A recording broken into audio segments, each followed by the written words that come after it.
오늘은 야곱에 대한 말씀을 함께 잠깐 좀 나누려고 합니다.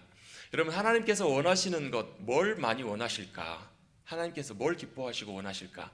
제가 문득 지난주에 기도하면서 문득 그런 생각이 들었습니다. 하나님은 하늘과 땅이 만나기를 원하신다. 뭘요? 하늘과 땅이 만나기를 원하신다.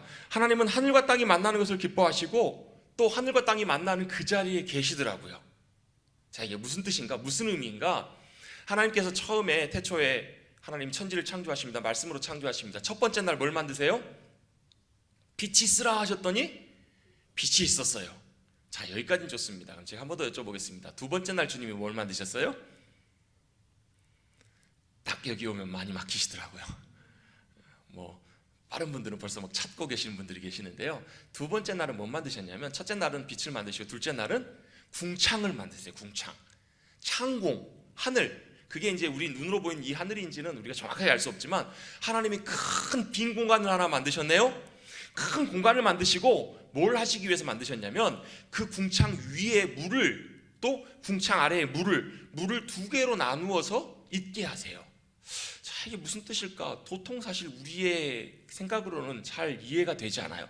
왜 하나님이 궁창 위에도 물을 두시고 궁창 아래에도 물을 두셨을까? 물론 창조과학회 하시는 분들은 하나님께서 지구 대기권을 이렇게 수권으로 물로 이렇게 비닐하우스처럼 덮으셔서 지구를 보호하셨다. 그래서 그 지구 전체가 다 온화하고 비가 내리지 않아도 촉촉한, 사람이 살기 너무너무 좋은 곳이었다라고 설명하시기도 합니다. 근데 혹자는, 어떤 분들은 이걸 이렇게 설명하기도 합니다. 물은 고여 있으면, 모여 있으면 어떤 특징이 있냐면 반사를 해요. 마치 거울처럼. 물을 봤더니 누가 보여요? 내가 보여요. 고여있는 물을 보면요. 물을 봤더니 뭐가 보여요? 저 넘어 있는 아름다운 산. 예전에 저도 기억나요. 한 8년 전, 9년 전인가 어디 가을에 이렇게 멋진 풍경이 있는 저수지 앞을 갔더니 저수지가 뭐가 보여요? 그 바로 뒤에 있는 단풍이 가득한 불타고 있는 산이 보여요. 그렇구나. 물이 모여있다라는 것은 서로 비추겠구나, 반사하겠구나, 서로를 보여주겠구나. 즉 하늘이 이 땅에 비춰지는 거예요. 하늘이 이 땅에 그대로 임하는 것을 하나님께서 의도하신 것이 아닌가. 그래서 빈 공간을 두시고 하늘 위에 물과 아래를 두시면서 하나님의 창조의 역사하심은 다른 것이 아니라 하늘의 것을 이 땅에 나타내시기를 원하시는 것이 하나님의 창조의 목적이구나, 이렇게 해석할 수도 있다라는 거예요. 마치 여러분, 판화를 여러분 해보셨을 거예요. 판화 어렸을 때 판을 만듭니다. 해가지고 거기다가 잉크를 바르고 물감을 칠한 다음에 딱 찍어내면 어떻게 돼요? 그대로 찍어지는 것처럼 하나님께서는 하나님의 나라를 이 땅에 그대로 이루시기를 원하셨어요. 그리고 거기서 뭘요? 하나님의 형상대로 만드신, 하나님이 사랑하는 하나님의 사람들과 함께 사시기를 원하셨어요. 거하셨어요. 거니셨어요. 그것이 실제로 이루어진 자리가 있습니다. 바로 어디냐면 에덴 동산입니다. 에덴 동산에서는 하늘의 하나님께서 이 땅의 하나님의 사람들과 함께 거니셨어요. 함께 사셨어요. 함께 계셨던 곳. 그래서 하나님께서 그곳이 얼마나 좋으셨으면 그 동산의 이름을 뭐라고 지으셨냐면, 뭐라고 지으셨죠? 저는 답을 다 알려드립니다. 에덴 동산이라고 짓게 하셨어요. 무슨 뜻인가? 에덴이라는 말은 에단, 즉 기쁨이라는 뜻이에요. 기쁨의 동산, 기쁨의 집이라고 하나님께서 명명하셨습니다. 너무나 사랑하시면서 기뻐하셨어요. 하나님이 사랑하시는 하나님의 사람, 형상 아담과 함께 거하시면서 그것을 너무나 기뻐하시고 즐거워하셨던 거예요. 그래서요, 나중에 아담이 범죄하고 결국은 에덴에서 쫓겨나고 하나님께 나아갈 수 없는 상태가 되었음에도 불구하고 하나님은 끊임없이 하나님의 사람들을 초청하세요. 노아를 부르시고 아브라함을 부르세요. 아브라함에게는 네가 큰 민족이 되게 할 것이다. 그 큰 민족을 이루세요. 그 민족이 바로 이스라엘이잖아요. 이스라엘을 부르셔서 애굽에서 건져내신 다음에 하나님이 뭘 명령하시냐면 성막을 지으라라고 말씀하세요. 자, 하나님은 성막에 거하실 수 있는 분이 아니십니다. 하나님은 아무리 집을 크고 화려하게 짓는다고 거기에 거하실 수 있는 분이 아니세요. 하나님은요, 하늘이 자신의 보좌라고 말씀하시고 땅이 하나님의 발판이라고 말씀하세요. 온 우주 만물이 하나님의 보좌이시고 하나님이 거하시는 곳이기에 사람이 만든 어떤 곳에 거하실 수 있는 분이 아니세요. 그럼에도 불구하고 하나님은 성막을 지으라고 모세에게 명령하세요. 지시하세요. 왜요? 그 목적을 출애굽기에서 29장에서 분명하게 밝힙니다. 뭐라고 말씀하시냐면, 내가 너희 가운데 거하려고, 내가 너희 가운데 거하려고 성막을 지으라고 명령하시는데요, 그냥 아무렇게나 마음대로 지으라고 말씀하시지 않으세요. 어떻게 하라고 말씀하시냐면 모세에게 하늘의 하나님의 보좌, 하늘의 하나님의 성소를 환상 가운데 모세에게 보여주세요. 모세가 40일, 40일, 80일이나 하나님의 보좌 앞에 나가 있잖아요. 뭐 했을까요? 하나님의 말씀을 듣고 하나님의 명령과 하나님의 계명을 듣고 다 그걸 기억하고 또 뭐 또 했을까요? 성막의 설계도를, 하늘의 보좌를 봐요. 그리고 그것을 부살레가 오홀리압에게 말로 설명해줘서 이렇게 지으라라고 말씀을 해요. 얘기를 해요. 자, 이게 뭘 의미하는가? 그대로는 아니겠지만, 모양은 그대로는 아니겠지만 하늘의 보좌와 하늘의 성소가 이 땅 가운데 나타나기를 주님은 원하셨어요. 성전도 똑같아요. 솔로몬이 지었지만 실제 준비는 다윗이 다 했거든요. 하나님께서 다윗에게 환상 가운데 하나님의 전이 어떤 것인지를 다 주님께서 보여주시고 그것을 그대로 이루시는. 그래서 여러분, 주님이 기도도 그렇게 하라고 말씀하시잖아요. 어떻게 해요? 너희는 이렇게 기도하라.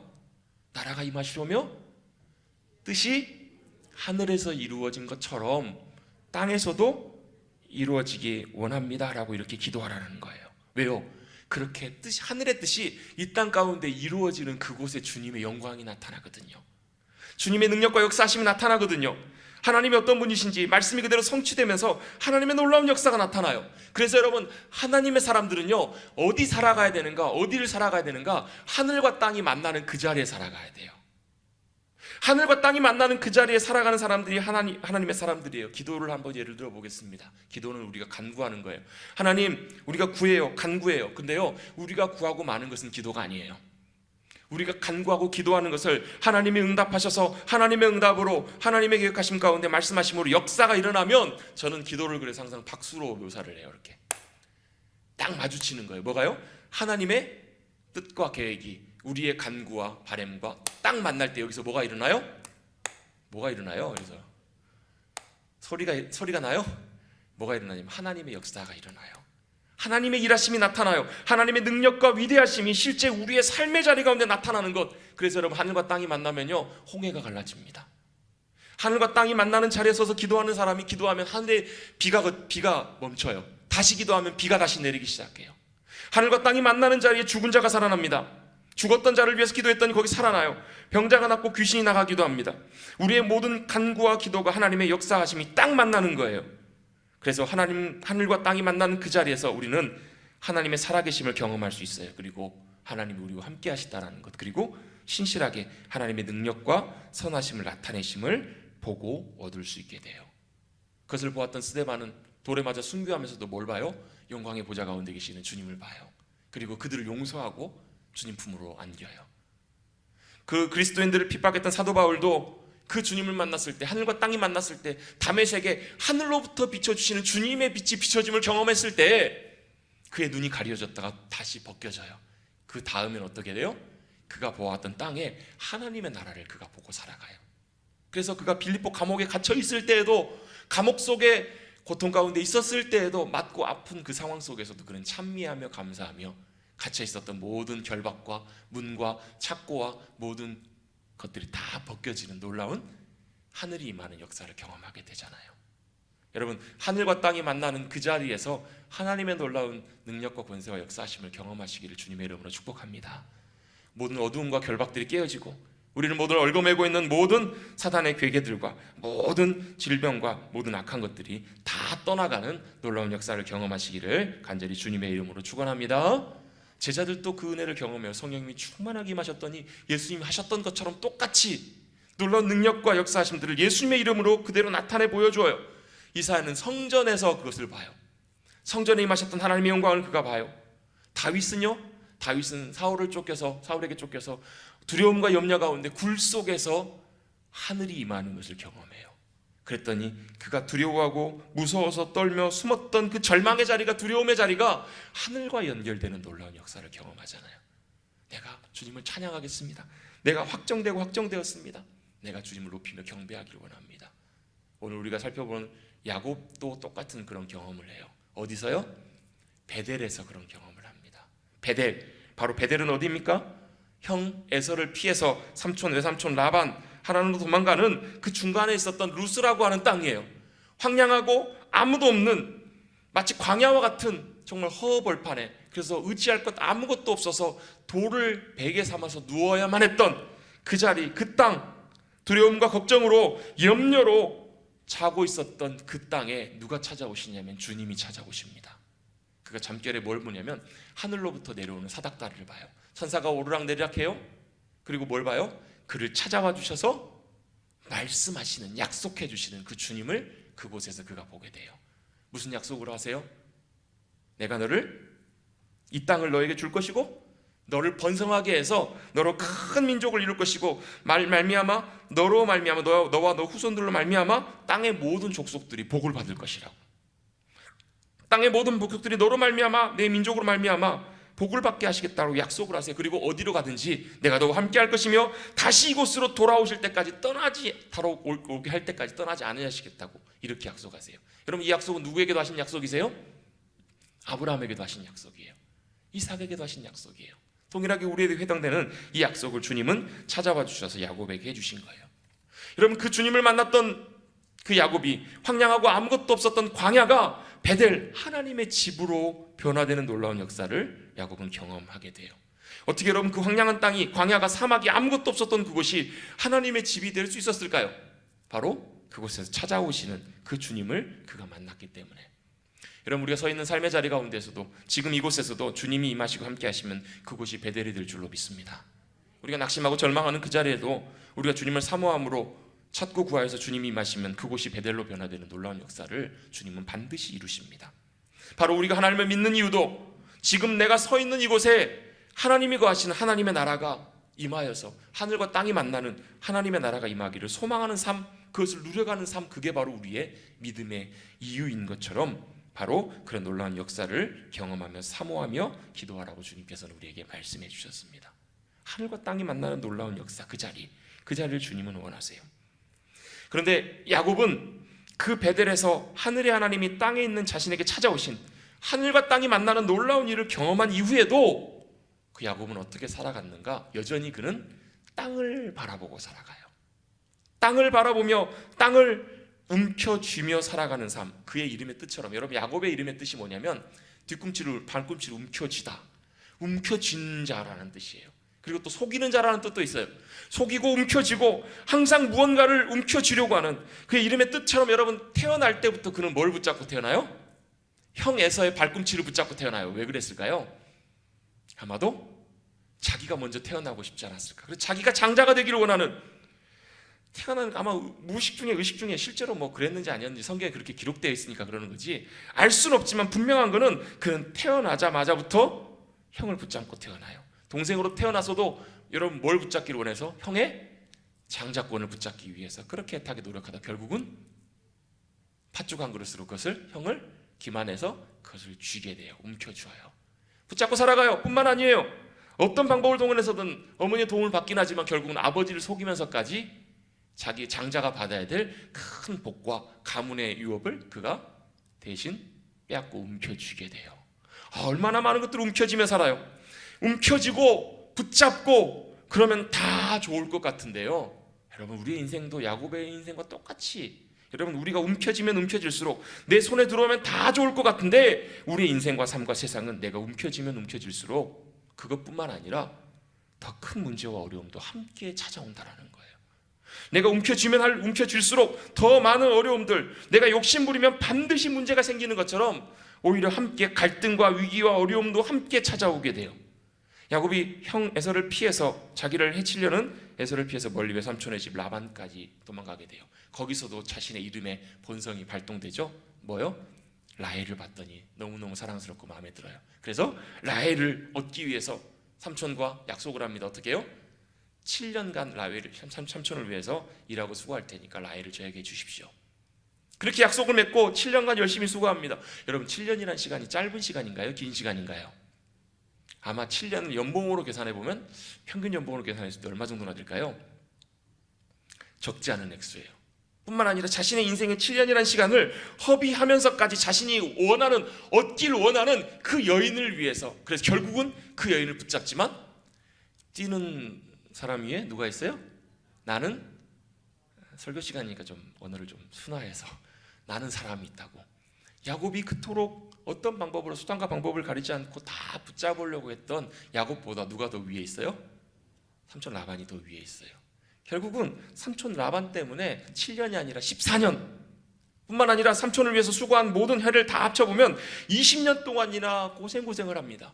그리고 정말로 하나님이 도우시지 않으셨으면 20년이 지난 후도 그는 아마 어쩌면 빈털터리로 쫓겨날 수 있었을 그 상황 속에서 하나님께서 야곱을 도우시고 채우셔서 하나님이 넉넉하게 풍성하게 야곱에게 엄청난 것들로 많이 채워주십니다. 그리고 야곱을 잡으러 오는 외삼촌의 그 위협으로부터도 그의 목숨을 그는 건져주십니다. 야곱은 평생 그의 이름처럼 그의 그런 일들을 통해 자신이 쥐고 있는 것, 자신이 쥐려고 하는 것, 많은 것들, 그런 것들을 누리며 살아가기를 그는 원했어요.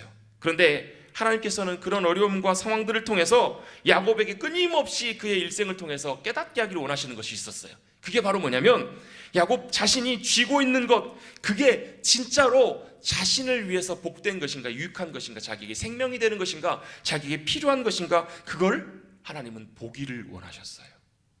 야곱이 그토록 원했던 것, 또 쥐려고 했던 것, 그런 걸 많은 것들이 진짜로 자신을 만족시켜주는 것이며 자신의 삶을 책임져 줄 수 있는 복인가, 하나님은 그걸 야곱이 깨닫기를 원하셨어요. 여러분, 이 말은 이런 뜻이 아닙니다. 세상에서 일반적으로 말하는 것처럼 공수래 공수거, 뭐 그냥 빈손으로 왔으니까 빈손으로 간다, 여러분 다 놔라, 이런 뜻이 아니에요. 여러분 알렉산더 대왕이 죽을 때 관 밖으로 자신의 손을 내놔 달라, 뭐 이런 유언을 남겼다고 하죠. 여러분 천하를 다 얻었던, 천하를 다 그의 손으로 쥐었던 알렉산더 대왕도 자신이 죽을 때는 나도 빈손으로 돌아간다. 여러분 성경은 이 메시지를, 이걸 전해주기 위해서 말씀하고 있는 것이 아니에요. 야곱이 주려고 했던 것 다 놓아라, 그런 뜻이 아니라 야곱은 어려움과 환난 가운데 진짜 내가 붙잡고 있는 것이 진짜인가 아닌가, 그걸 깨달을 수 있게 되었다라는 거예요. 썩은 동아줄이 아니라 그게 진짜 생명줄인가, 우리가 유일하게 붙잡고 있는 것, 그것이 우리의 유일한 복인가, 하나님께서는 그걸 보기를 원하셨던 거예요. 결론입니다. 우리는 꼭 붙잡아야 될 것을 붙잡아야 합니다.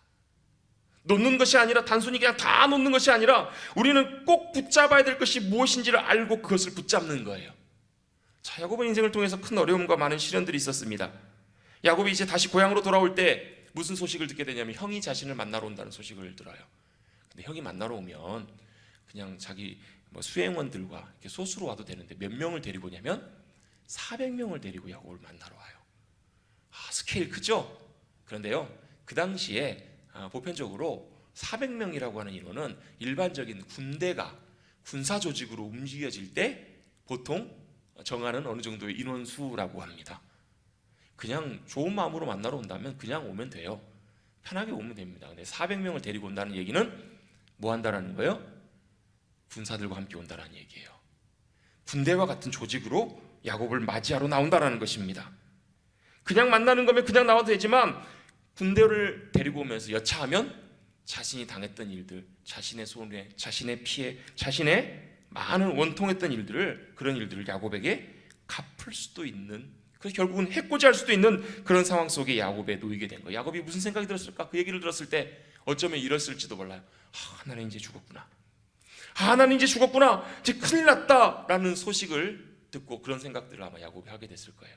그리고 나서 그 소식을 듣고 야곱은 많은 준비를 하게 됩니다. 나름대로 많은 준비를 합니다. 어떤 준비를 해요? 형을 만날 때 그냥 만나지 않고 자기에게 있어서 좋은 것들, 형의 마음을 누그러뜨릴 수 있는 좋은 선물들을 한 번도 아니고 두 번도 아니고 세 번이나 크게 준비를 합니다. 그렇잖아요, 여러분. 우리도 누군가가 잘못을 했는데 가가지고 화가 이만큼 나가지고 막 화를 내고 그 사람의 잘못을 막 책망하려고 할 때 그 사람이 정말로 죄송스러운 표정으로 양해를 구하고 용서를 구하고, 그러면 웃으면서 정말로 죄송하다고 용서를 구하고, 또 정말 귀한 것들을 선물로 주고, 그러면 어때요? 웃는 얼굴에 침 못 뱉는 것처럼 사람의 마음이 좀 누그러질 수 있잖아요. 야곱은 어쩌면 그걸 의도했을 것 같아요. 형의 마음을 좀 누그러뜨려야 되겠다. 형의 분노와 형의 화를 조금씩 누그러뜨려서 자신이 형을 만났을 때는 조금 더 열린 마음으로, 좋은 마음으로 형을 만나기를 원하는 그런 생각과 계획이 야곱에게 아마 있지 않았을까. 그래서 그런 준비들을 다 하게 됩니다. 그런 준비를 다 하고 이제 막상 그 다음날 형을 만나게 되는 그 전날 밤이 되었을 때 야곱은 그제서야 다시 한번 깨닫게 됩니다. 뭘 깨닫게 되는가? 그런 것들이, 그런 선물이나 자신에게 있는 많은 식솔들이나 많은 재산이나 많은 것들이 진짜 자기를 지켜줄 수 있는 것인지 야곱은 그 순간에 다시 돌아보게 되는 거예요. 정말로 자기를 지켜줄 수 있을지 절박한 심정으로, 한편으로는 두려움과 염려 가운데, 걱정과 낙심 가운데 그는 모든 식구들과 모든 재산과 모든 것들을 야복강을 건너고 그는 홀로 남아 있습니다. 그리고 그 홀로 남아 있는 그 야곱에게 누가 찾아옵니다. 누가 찾아오나요? 24절 말씀에 보면 야곱은 홀로 남았더니 어떤 사람이 날이 새도록 야곱과 씨름합니다. 자, 어떤 사람이 찾아옵니다. 히브리어 원문에도 보면, 성경의 원문에도 보면 사람이라고 분명하게 표시되어 있습니다. 이샤라고 분명히 되어 있어요. 사람이에요. 어떤 사람이에요? 철수예요? 아니면 누구예요? 이 사람이 누굴까요? 여기는 사람이라고 표현되어 있지만 야곱의 말씀들과 야곱의 이야기들과 성경의 내용들을 쭉 읽다 보면 맨 뒤에 야곱이 그날 밤을 보내고 내가 분이엘의 아침을 맞았다, 하나님의 얼굴을 내가 배웠다라고 그가 하는 고백을 통해서 볼 때 그는 그냥 평범한 한 사람이 아니었던 것을 우리는 짐작해 볼 수 있습니다. 아마도 우리는 이렇게 추측할 수 있어요. 영광의 주님께서 사람의 형상으로, 사람의 모습으로 야곱을 찾아와 만나 주셨다라고 우리가 이렇게 생각해 볼 수 있을 거예요. 야곱을 찾아오신 분은 바로 하나님 그분이십니다. 하나님이 사람의 형상으로 오셨습니다. 근데 야곱이 그 사람을 만나서, 하나님을 만나서 뭘 해요? 씨름을 합니다. 영어 성경에는 레슬이라고 나와 있습니다. 레슬링입니다. 여러분, 레슬링과 씨름 뭐 다 비슷비슷하지만 여러분 특별히 씨름을 놓고 보면 우리는 한국 씨름은 꼭 해야 되는 것이 있습니다. 뭐 해야 돼요? 우리 장로님 잘 아시죠? 씨름할 때는 꼭 삿발을 놓치면 안 됩니다. 삿발을 놓치면 굉장히 불리합니다. 삿발을 다 놓치게 되면 결국은 다시 재경기를 해야 할 만큼 씨름에게서 중요한 것은 삿발을 잘 잡는 것입니다.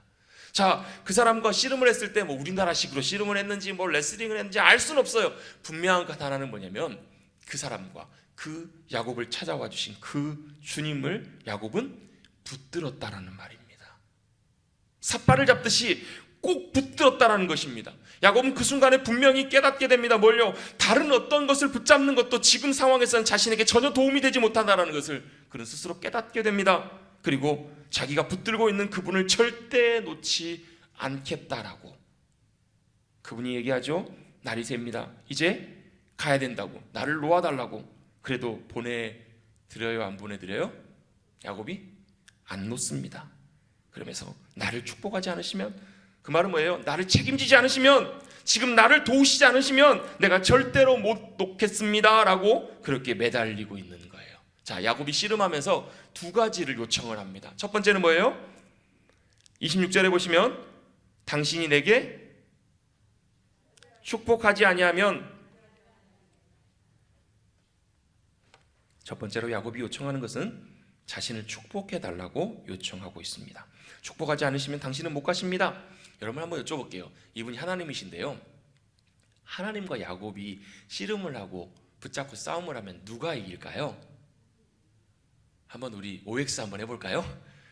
하나님이 이기신다, 야곱이 이긴다.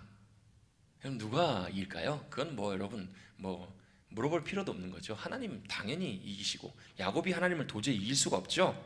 야곱이 붙잡는다고 하나님이 못 가실까요? 야곱이 붙잡는다고 못 가시는 분이 아니세요. 근데 마치 이 장면은 막 이런 것들로 상상해 보면 좋을 것 같아요.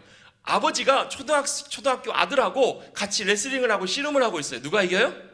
당연히 아버지가 이겨요. 근데 아들은 뭐예요? 아버지를 이겨보려고 용을 쓰고 힘을 다 해서 아버지에게 매달려가지고 지금 붙잡고 있는 거예요. 근데요, 그때 매정한 아버지는 그냥 들어다가 맺혀버립니다. 그런데요, 지혜로운 아버지는 어떻게 해요? 아들의 힘을 잘 받아주다가 하다가 마지막에 가서 어떻게 해요? 져줍니다. 왜요? 이길 수 없어서 지는 것이 아니고 아들을 위해서 져줘요. 아들을 위해서 져줍니다. 왜냐하면 초등학생 하나 못 이기는 것이 아니에요. 져주는 거예요.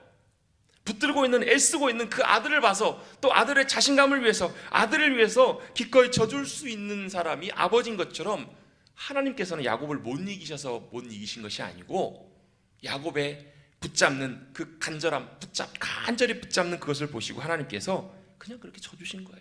봐주신 거예요. 그리고 축복해달라는 야곱의 청에 대해서 대뜸 축복을 어떻게 해주시냐면 이렇게 하십니다. 내 이름이 무엇이냐? 축복해달라고 하시는데 왜 이름을 물어보세요? 여러분, 여러분의 이름이 무엇입니까?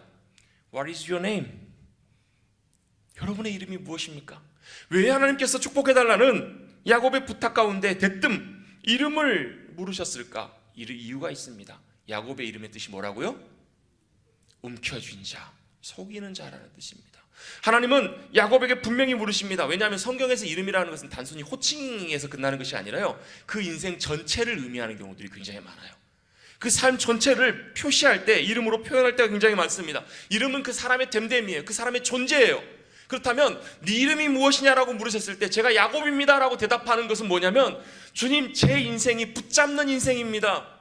제 인생이 하나도 놓치지 않고 붙잡기 위해서 살아온 인생입니다. 때때로 그걸 위해서 속이기도 했고요, 그것을 위해서 남을 넘어뜨리기도 했고요, 빼앗고도 살아왔습니다.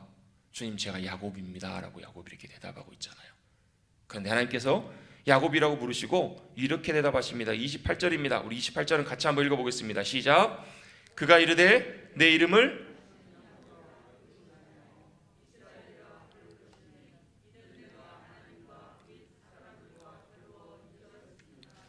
아멘. 이제는 야곱이라고 부를 것이 아니라 이스라엘이라고 부르라고 주님이 말씀하세요. 너는 이제 이스라엘이라고 부를 것이다. 이름이 그 사람의 존재예요. 야곱, 뒤꿈치를 움켜쥔 자, 속이는 자, 빼앗는 자가 아니라 이제는 뭐가 되었냐면 이스라엘로 하나님께서 이름을 바꿔주셨습니다. 이름을 바꾸셨다는 말은 존재를 바꾸시겠다라는 말이에요. 자, 이스라엘이 무슨 뜻이에요? 하나님과 사람과 겨루어 이겼다. 성경에서 이렇게 표현합니다. 더 정확한 원래 이스라엘의 원어의 뜻은, 이름의 뜻은 하나님과 더불어 힘을 얻어 강하게 된 자라는 뜻입니다. 다 같이 한번 해보겠습니다. 하나님과 더불어 힘을 얻어 강하게 된 자, 이게 이스라엘의 뜻입니다. 이스라엘, 너는 하나님과 더불어 하나님이 함께 해주셔서 힘을 얻어서 이제 강하게 된 자다라고 주님이 말씀하세요. 여러분, 이스라엘의 이름의 뜻이 참 복되죠? 하나님으로 더불어 하나님과 함께, 하나님이 함께 해주셔서 힘을 얻어 강하게 된 자. 또 어떤 뜻이냐면요, 하나님이 통치하신다. 또 어떤 뜻이냐면요, 하나님이 너를 위해 싸우신다. 하나님이 위해서 싸우신다라는 그런 의미도 있어요. 누구를 위해서요? 하나님이 너를 위해 싸우신다라는 거예요. 이제 하나님이 야곱을 위해 싸우시겠다라는 거예요. 이제 그 주님이 나를 위해 싸우신다. 이게 바로 이스라엘의 이름의 뜻이에요. 야곱을 이제 위해 싸우시겠다라고 부르십니다. 여러분, 바꿔서 이 표현들은요, 이스라엘은 야곱의 이름뿐만 아니라 그 민족의 이름이 되잖아요. 그리고 지금을 살아가는 우리들에게도 영적인 이름이 됩니다. 왜냐하면 이스라엘이라는 호칭 자체가 믿음으로 살아가는 하나님의 백성들을 부르시는 하나님의 언약 백성의 호칭이기 때문에 그래요. 너 이스라엘아, 하나님께서는 지금도 여전히 우리를 위해서 부르십니다. 뭐라고요? 너희는 뭐라고? 야곱이 아니라 이스라엘이다 라고 부르세요. 하나님이 우리의 힘이 되어주셔서 우리가 강하게 된다. 하나님으로 말미암아. 또 하나님이 통치하시고 하나님이 우리를 위해 싸우신다. 여러분, 이것만으로도 충분한 줄로 믿습니다. 여러분, 하나님이 우리에게 힘이 되어주셔서 우리가 강하게 될 수 있다면, 또 하나님이 우리를 위해 싸워주실 수 있다면, 여러분, 다른 것들이 필요할까요? 여러분, 만약에 이 이스라엘의 이름의 의미가 우리 가운데 선명하게 깨달아지고 이해가 된다면, 여러분, 다른 상황들이랑 환경 속에서 우리가 과연 낙심할까요? 두려워할까요? 염려할까요? 아닐 거예요. 여러분이 이스라엘의 은혜와 복이 저 여러분 가운데 함께 하시기를 주님의 이름으로 축복합니다. 하나님께서는 야곱을 축복하셨습니다. 어떤 방법으로요?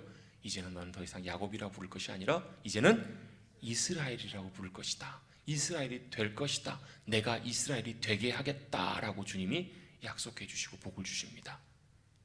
아멘. 하나님으로 더불어 힘을 얻어 강하게 되고 하나님이 우리를 위해 싸우신다면, 여러분, 무엇을 두려워하리요?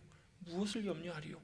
여러분, 질병과 싸우시는 분들, 하나님이 우리를 위해 싸우시면 그 질병과 사망과 죽음이 우리를 이기지 못할 줄로 믿습니다. 혹여라도 우리가 죽음 가운데 들어가더라도 사망 권세에 이기신 주님의 승리가 우리의 승리임을 믿는다면, 놀라운 주님이 부활의 승리로 우리를 다시금 죽음 이기시고 일으켜 세워주실 줄로 믿습니다. 무덤 가운데 잠자고 있었던 나사로를 향해서 나사로야 나오너라 부르셨던 주님의 음성이 그를 승리하게 하셨던 것처럼, 승리하게 하였던 것처럼, 여전히 하나님이 우리의 힘이 되어 주셔서 이스라엘로 우리를 위해 싸우신다면 우리는 더 이상 어떤 것도 우리를 이길 수 없음을, 어떤 것도 우리를 굴복시킬 수 없음을 여러분 믿고 의지하고 나가시기를 간절히 바랍니다. 그리고 더 나아가서 야곱은 두 번째 부탁을 합니다. 당신의 이름이 무엇입니까? 두 가지를 부탁을 했는데요, 당신의 이름이 무엇이냐고 묻습니다. 하나님의 이름을 묻고 있습니다. 주님의 이름. 여러분 여기서도 마찬가지로 호칭은 그냥 호칭이 아니에요. 여러분 이름을 안다는 것은요, 지식적으로 그 사람의 이름을 아는 것이 아니라 그 사람에 대해서 더 알아가는 거예요. 제가 주님을 더 알고 싶습니다. 제가 주님에 대해서 더 알아가고 싶습니다. 주님을 알려주십시오. 여러분 주님을 알아가는 것은요, 우리가 노력한다고 되는 것이 아니에요. 우리가 아무리 애쓴다고 되는 것이 아니에요. 주님이 우리에게 주님이 어떤 분이신지를 깨닫게 하시고 알게 해주셔야 돼요. 그런데 참 놀라운 사실은 우리가 주님이 어떤 분이심을 알면 알수록, 계시로 깨닫게 되면 될수록, 여러분 우리의 삶 가운데 주님을 아는 그 은혜와 능력으로 말미암아 우리의 삶이 놀랍게 변화된다라는 거예요. 우리가 주님을 알면 알수록 더욱더 주님 앞에 가까이 나가고 우리의 삶이 더욱더 변화돼가고, 여러분 저와 여러분의 삶이 변하지 않는 결정적인 이유 중에 하나가 바로 뭐냐면 우리가 주님을 더 알지 못하기 때문에 그래요. 주님을 더 안다면, 주님이 어떤 분이심을 우리가 분명히 안다면, 여러분 우리가 낙심해야 될 자리에서 일어날 수 있어요. 여러분 변하지 않는 죄의 습관과 우리의 연약함 가운데 매여있는 그 자리 가운데서 툴툴 털고 일어날 수 있어요. 여러분 이 야곱이 그랬던 것처럼 주님을 더 알기를 사모하시기를 간절히 바랍니다. 주님의 이름이 무엇입니까? 당신이 어떤 분이십니까? 저는 더 알기를 원합니다 라고 간절히 야곱은 사모하고 원하고 있어요. 그것이 바로 야곱에게 주신 하나님의 두 번째 복이었어요. 바로 야곱의 간구와 간절함이었어요. 여러분 이 사건들을 통해서 우리가 한 가지 생각해 볼 수 있는 것이 있습니다. 뭐냐면 하나님 말고 내가 다른 것을 붙잡고 또 붙들려고 하면 결국 내가 붙들려고 하는 그것 때문에 내가 무너진다라는 거예요. 하나님 말고 내가 다른 것을 붙잡으려고 하면, 여러분 보세요.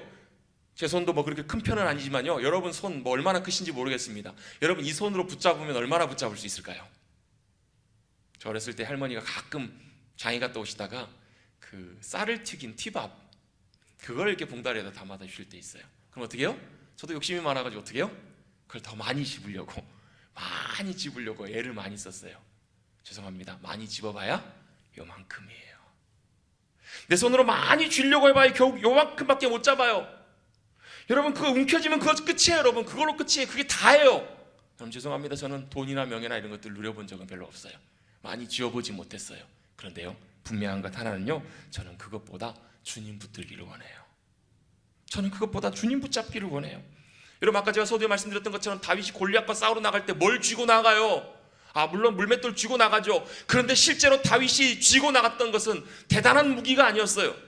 골리앗을 이길 수 있는 무기가 아니라 아무것도 쥐지 않고 만군의 여호와의 이름, 그 주님을 붙들고 나아가요. 그게 바로 다윗에게 승리를 가져다주는, 골리앗을 쓰러뜨리는 놀라운 승리가 되었습니다.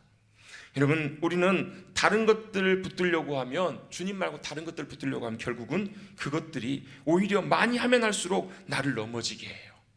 좋아서 내가 붙잡으려고 하고 내가 그것을 붙잡고 의지하려고 붙잡는 많은 것들, 여러분 그래서 사람 붙잡고 의지하려고 하면요 결국 사람 때문에 우리가 큰 어려움을 당해요. 여러분 그건 만고불변의 진리예요. 여러분 돈과 많은 것들을 내가 원하고 붙들려고 하면요, 여러분 그 물질이 나를 분명히 이끌고 가고 나를 흐리게 만들어요. 나를 혼란스럽게 하고 생명의 길과 멀어지게 해요. 탐심이 나를 붙잡으면, 나를 가득 채우면요, 여러분 그것이 나를 이끌고 가요. 여러분 향락과 정욕과 그것들을 내가 붙잡고 나아가게 되면 그게 여러분 나에게 올무가 되어서 결국 그것이 나를 끌고 가는, 여러분 마치 여러분 낙하산 있잖아요. 지상에서 낙하산 펴면 어떻게 돼요? 내가 그거 못 이기고 그걸 끌려가잖아요. 마찬가지로 내가 그걸 쥐려고 하면, 붙잡고 있으면 여러분 그것이 나를 끌고 가요. 그걸 놔야 돼요. 끊으셔야 돼요. 그렇지 않으면 그게 나를 언젠가는 분명히 나를 끌고 가서 나를 무너뜨리게 해요. 제가 지난주 목요일 밤에 이제 교회에서 이제 집으로 가려고 나갔는데, 그날 그냥 뭐 이것 좀 하고 뭐 기도하고 하다 보니까 좀 시간이 늦어져서 12시 좀 넘은 시간에 이제 교회를 나서게 됐어요. 그날 참 제가 늦게 나가길 정말 잘했어요. 제가 교회를 나가서 봉고차 있는 데를 꺾어져서 이제 저쪽으로 나가려고 저쪽 길을 딱 꺾어졌는데, 큰 개 한 마리가, 하얀 개가 저를 반갑게 맞아주면서 막 짖는 거예요. 저를 반갑게 맞아주면서 막 짖고 저에게 달려들더라고요. 저도 어떻게 했을까요? 저도 반갑게 막 소리를 질렀죠. 막 내쫓았죠. 막 걔가 막 저에게 달려들려고 하니까. 그러면서 저는 처음에 동네 개인가? 옆집 저기 식당 개 비슷하게 생겨서 그 개가 나와서 이렇게 밤에 돌아다니나? 그렇게 생각을 했었어요. 근데 그 개가 자꾸 저를 이렇게 막 겁을 주려고 하고 짖길래 제가 결국은 그 개를 쫓았어요. 근데 그 개가 저쪽으로 쭉 가다가 어디로 가냐면, 방향을 틀어가지고 여기 저희 교회 성가대 뒤편, 그 원로 목사님실 들어가는 거기 지금 매주 걸려져 있는 그쪽으로 걔가 방향을 가더니 거기서 뱅뱅뱅뱅 도는 거예요. 이상하다. 저쪽으로 갈 것 같더니 왜 안 가나? 그리고 한참 쳐다봤더니 그 개가 뱅뱅뱅뱅 도는 그 자리에 그 바로 위에 그 교회 이렇게 요만한 계단 같은 게 하나 있는데 거기에 시커먼 게 있는 거예요. 뭔가 자세히 봤더니 사람이 거기에 이렇게 쓰러져 있더라고요. 제가 처음에 그 밤에 보는데요, 얼마나 가슴이 철렁했는지 몰라요. 혹시 뭐 큰일 난 게 아닌가? 꼼짝도 안 해요. 깜짝 놀래가지고 가까이 가가지고 뭐 흔들지는 못하겠고 한 1m 좀 떨어져가지고 저기요, 여보세요, 일어나 보세요, 깨워보세요. 한참을 불렀는데 사람이 안 일어나는 거예요. 한참을 부르다 보니까 다행히 그제서야 부스스하면서 일어나요. 그래서 어리둥절하면서 여기가 어딘 듯 막 어리둥절하면서 그 사람이 이런 얘기를 하는 거예요. 아니 어떻게 나를 봤냐고. 알고 봤더니 술에 취해가지고 완전 인사불성이 돼가지고 거기에 그날 한 영하 4도 5도 그렇게 됐었거든요. 거기에 그냥 누워서 쓰러져서 길에서 그냥 있었던 거예요. 그래가지고 그분을 겨우 깨워가지고 어떻게 나를 봤냐고, 누구시냐고. 그래서 저 교회 관리하는 목사라고 이렇게 얘기했더니 그러시냐고. 그러면서 주섬주섬 어디 사시냐 그랬더니 송천동 산다고 그러고, 아무튼 해가지고 겨우 깨워가지고 겨우 일어나게 해가지고 결국은 그분이 이제 가시는 길을 제가 뒤에 따라서 이렇게 나오게 되었습니다. 교회 벗어날 때까지. 근데 가다가 교회 딱 나가시면서 뒤를 돌아오시면서 뭐라 그러냐면 다음에 또 놀러 올게요 이러면서 가시더라고요. 비록 지금은 술에 취해서 오셨지만 나중에는 하나님의 은혜 가운데 구원의 길로 나오게 되기를 간절히 바랍니다. 제가 드리려고 하는 말씀은 그게 아니고 뭐예요? 본인이 좋아서 술을 드셨겠죠.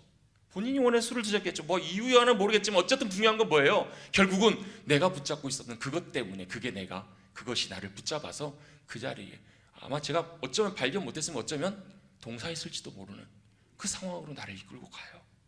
여러분, 세상에서 내가 붙잡으려고 하는 것들은 그런 위험성들이 있어요. 그것이 나의 올무가 돼요. 그래서 예레미야 17장에도 이렇게 말씀하세요. 사람을 의지하고 사람을 힘을 삼고 붙잡으려고 하는 사람은 마치 메마른 광야와 같은 정말로 처절한 인생, 아무것도 얻을 수 없는 간조한 땅이 될 것이다 라고 주님은 분명히 우리에게 말씀하세요. 내가 움켜쥐려고 하는 건 많은 것들, 그것이 우리에게 진정한 생명과 승리와 복을 우리에게 주는 것이 아니에요. 여러분, 이것도 마찬가지입니다. 여러분, 문제 해결도 우리의 진정한 답이 아니에요. 야곱이 지금 하나님을 붙잡고 있어요. 그런데 야곱이 씨름했던 것은요, 형과 있는 그 문제를 가지고 씨름했던 것이 아니에요. 여러분, 야곱이 씨름한 대상은 그 문제를 갖고 씨름한 것이 아니라 그 하나님과 씨름을 했다라는 것이 중요한 부분이에요. 여러분, 우리는 많은 경우에 문제를 닥칠 때, 문제가 생겼을 때 우리는 그 문제를 가지고 씨름하는 경향들이 굉장히 많아요. 문제를 풀어보기 위해서, 문제를 어떻게 해결해보기 위해서 몸부림치면서 씨름해요. 그런데요, 절대로 거기에서 답이 안 나와요. 여러분, 문제를 우리가 경험했을 때 우리는 이렇게 생각해야 돼요. 이 문제를 보면서 이 문제는 내가 해결할 수 있는 문제가 아니구나, 이건 내가 어찌할 수 있는 문제가 아니구나, 하나님께서 하셔야 되는구나 라는 것을 빨리 깨닫고 우리의 붙잡는 것이 문제가 아니라, 우리의 초점과 시선과 방향이 문제가 아니라, 상황이 아니라, 사람이 아니라 어디로 가야 되냐면 하나님께로 향하여 있어야 한다는 거예요. 그 문제를 붙드는 것이 아니라 하나님을 붙들고 나가는 것, 그 너머에 계시는 크신 하나님을 보고 붙들고 나가는 것이 우리가 해야 될 가장 중요한 일이고 큰 일이라는 거예요. 여러분, 포크레인으로 한번 땅을 파는 거하고요, 사람이 삽으로 땅을 파는 거하고 얼마 정도 차이가 나는가? 정확하진 않지만 어떤 분이 그러세요. 한 1000삽 정도를 파면 포크레인 한번 파는 양하고 비슷하게 나온다고 해요. 물론 정확하게는 잘 모르겠습니다. 그런데요, 어쨌든 간에 포크레인이 한번 파면 그렇게 많은 일들을 해요. 여러분, 포크레인이 하루 동안 하는 일들을 사람이 하려면 대략 한 3,000명 정도가 와서 그 일을 해야 포크레인이 하는 것과 비슷한 그런 정도가 나온다고 합니다. 그런데요, 그 포크레인이 산을 파려면 얼마나 걸릴까요? 산을 하나 파가지고 옮기려면 얼마나 걸릴까요? 엄청난 시간이 걸릴 거예요. 그런데요, 그 산을 만드신 분이 하나님이십니다. 그 산을 만드시고 말씀으로 움직이시고 역사하실 수 있는 분이 바로 우리의 하나님이시라면, 여러분, 우리는 문제와 씨름할 것이 아니라, 우리 상황과 씨름할 것이 아니라, 내가 붙잡기를 원하는 것, 그걸 붙잡고 하는 것이 아니라 그거 놓고 주님 붙잡는 것, 그게 바로 우리가 해야 될 가장 최선이고 주님이 기뻐하시는 복된 길인 줄로 믿습니다. 하나님께 때때로 왜 이렇게 문제를 우리에게 허락하시는가? 야곱에게도 이런 상황들을 주시는가? 왜 우리에게 감당할 수 없는 이 코로나를 주시고 많은 것들을 주시는가? 하나님께서는 그 상황 속에서 당연히 하나님이 해결을 못하셔서가 아니에요. 여러분 이사야 40장 28절부터 말씀해 보면 이렇게 말씀해요. 오늘 우리가 하루 동안 붙잡는 표의 앞부분이에요. 어떤 내용들이 나오냐면요, 이사야 40장 28절 이렇게 말씀합니다. 너는 알지 못하였느냐, 듣지 못하였느냐? 영원하신 하나님 여호와 땅끝까지 창조하신 이는 피곤치 않으시며 곤비치 않으시며 명철이 한이 없으시며 피곤한 자에게는 능력을 주시며 무능한 자에게는 힘을 더하시나니 소년이라도 피곤하며 곤비하며 장정이라도 넘어지며 쓰러지되 오직 여호와를 앙망하는 자는 새 힘을 얻으리니 독수리가 날개치며 올라감 같을 것이요 다른 박질하여도 곤비치 아니하며 걸어가도 피곤하지 아니하리로다. 아멘. 주님은 이걸 보기로 원하시는 거예요. 주님만이 우리의 유일한 도움이 되시는구나. 여러분, 세상에서의 평안은요, 상황과 환경이 평안해지는 것이 평안이에요. 아무 문제 안 생기고 잠잠해지는 것, 좋아지는 것이 평안이에요. 그런데요, 주님이 주시는 평안은 믿음으로 주님을 신뢰함으로 그 상황보다, 세상보다, 우리의 닥치는 모든 것들보다 더 크신 주님을 믿음으로 붙들므로, 그 주님을 붙잡음으로, 그래서 주님이 나의 보호자가 되시고 나와 함께 하셔서 나와 싸워주시는, 이스라엘을 나를 위해 싸워주시는, 그래서 우겨쌈을 당하여도 내가 엎드려지지 아니하고 내가 사망의 음침한 골짜기에 던져져도 두려워하지 아니하며 어떤 상황 속에서도 모든 것들을 감당하며 승리하는 귀한 능력으로 살아가는 삶으로 주님께서 우리를 책임져 주실 줄로 믿습니다. 여러분, 우리가 붙잡는 것이 무엇인가? 여러분, 하나님께서는 야곱의 허벅지 관절을 치셨습니다. 이 넓적다리, 옛날 성경에는 환도뼈라고 나와 있어요. 지금 우리로 보면 대퇴골이에요. 대퇴골. 허벅지 큰 뼈예요. 이걸 쳐가지고 위골되었더라. 이게 뼈가 어긋난 건 아마 고관절이 어긋나지 않았을까? 여러분, 고관절이 어긋나면 굉장히 어렵습니다. 걷기가 굉장히 쉽지 않아요. 여러분, 그 당시에 옛날에는 허벅지 관절, 이 넓적다리를 힘의 원천이라고 생각했어요. 생명의 기원이라고 생각했어요. 하나님께서 야곱의 힘의 원천, 기원을 쳐서 부러뜨리신 거예요. 엎으신 거예요. 빼버리신 거예요. 이제는 제대로 걸을 수 없는 상태로 만드신 거예요. 이제는 뭐 하라는 거예요? 야곱아, 네가 네 힘과 네 의지에서 살아갈 수 있는 인생 아니다라는 거예요. 쩔뚝거리면서 초라하게 살아가는 인생, 건강치도 못하면서 절뚝절면서 걸으면서 그는 무슨 생각을 했을까요? 하나님 앞에 원망하고 불평했을 수도 있겠죠. 그런데 그가 쩔뚝거리면서 걸어갈 때마다 그는 뭘 생각해야만 했는가? 내가 내 힘 의지하고 내 힘의 원천으로 살아가는 것이 아니구나. 내가 붙잡아야 되는 것은 내가 원하는 것이 아니고 세상이 아니라 오직 유일하게 주님 붙잡는 것이 나에게 가장 큰 복이고 승리이구나. 그걸 하나님께서는 잊지 않도록 그에게 몸에 사인을 주셨다라고 믿을 수 있습니다. 할렐루야. 하나님께서는 우리의 삶 가운데서도 그렇게 역사하기를 원하세요. 하나님이 야곱을 만나주시고 야곱이 하나님을 만난 다음에 상황으로서는 달라진 거 하나도 없었어요. 형은 그대로 야곱을 만나러 왔고요, 달라진 건 하나도 없었어요. 근데 딱 한 가지가 달라졌습니다. 야곱이 이스라엘로 변화되었습니다. 야곱이 이스라엘로 바뀌었어요. 하나님은 우리 자신을 바꾸셔서 상황, 환경 속에서 하나님의 놀라운 역사를 경험하기를 원하세요. 주님을 배웠고 주님만을 붙잡았어요. 여러분, 같이 한번 고백해 보겠습니다. 주님 붙들면 됩니다. 여러분, 주님을 붙들면 됩니다. 그리고 여러분, 하나님께서 우리의 넓적다리를 치셔서 부러뜨리시는 것이 우리에게 복입니다. 그리고 그 이름을 이제는 이스라엘이라고 부르기를 주님이 원하십니다. 여러분, 오늘 본문의 말씀을 통해서 여러분, 우리는 한번 돌아보십시다. 여러분, 우리가 무엇 붙잡고 살아가십니까? 우리의 많은 것들, 어떤 분은 자녀, 어떤 분은 내 계획, 내가 원하는 것들, 많은 것들을 붙들고 있는 것, 여러분 또 무엇을 붙잡기를 원하십니까? 여러분, 다른 것 붙잡아서 야곱되지 마시고 여러분, 유일하게 오직 주님만 붙잡으셔서 이스라엘로 살아가시는 복된 저와 여러분이 되시기를 주님의 이름으로 축복합니다. 기도하겠습니다. 하나님 아버지, 감사합니다. 오늘도 2월을 열어가는 첫째 주일 주님 앞에 나와 예배드리게 하여 주시고, 오늘 창세기 말씀, 야곱의 말씀을 통해서 야곱이 평생을 그가 붙잡기를 원하는 것, 많은 것들을 붙잡기를 원했지만 결국은 그 작은 손으로 유일하게 주님만 붙잡았을 때 자신의 삶에 가장 큰 승리와 복이 되었음을 야곱이 고백했던 것처럼, 삶으로 증거했던 것처럼 우리도 야곱이 아니라 이스라엘로 살아가는, 이제는 다른 것 붙잡지 않고 주님 붙잡고 주님이 우리를 위해 싸워주시는, 주님이 우리의 힘이 되어주시는 승리하는 복된 삶을 살아가게 하여 주시옵소서. 주님께서 친히 인도하시고 역사해 줄 것을 믿고 의지하오며 이 모든 말씀 예수님의 이름으로 간절히 기도드리옵나이다. 아멘.